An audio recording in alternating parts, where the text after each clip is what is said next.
been 2 weeks since those devastating fires began on Maui. Hundreds of residents are still missing in Lahaina.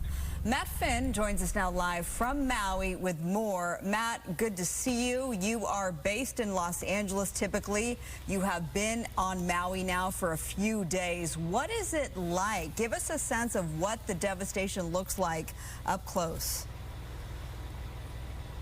Well, it really is scorched earth, Marla. When you're in Lahaina or around Lahaina, you could just make out the path of the fire, and you can't help but wonder how many people might have been inside of their homes, might have been working that day and had little to no alert or forewarning about the fire that would ultimately consume their property and perhaps take their lives. It's extremely heartbreaking to be in and around Lahaina, and the death toll now has jumped up to 115 victims. Some of those victims were in their 80s and 90s. And right now, FEMA is saying that it has officially cleared all of the single-level structures in Lahaina. They are now moving on to the second and third stories and beyond in that area. And they tell me that they're now moving up to the multi-story units because it's typically more dangerous and requires more prevention to get to those higher floors right now. Marla, Alex.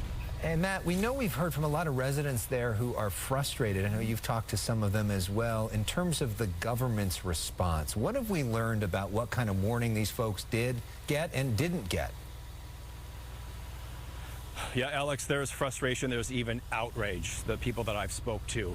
You know, the government here says that they ultimately did send out some of the cell phone alerts. But as we, have been discussing and reporting for 2 weeks now, there is the very controversial topic of whether the sirens should have been sounded here on this island. Some of the locals I talked to say if those sirens had been sounded, perhaps they would have rushed out of their home. Perhaps they would have looked out of their window soon enough to escape.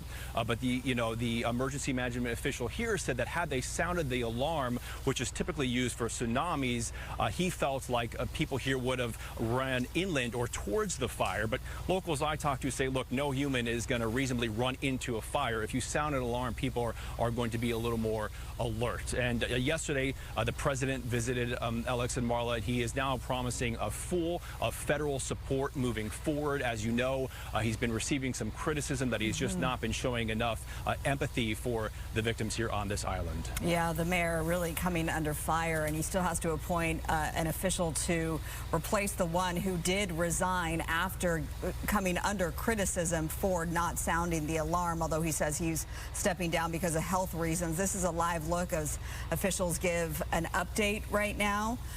Matt, in terms of the identification process, because I know 115, as you mentioned, that is the death toll tonight, but there are several dozens, I believe, that have yet to be identified, and it is quite the task.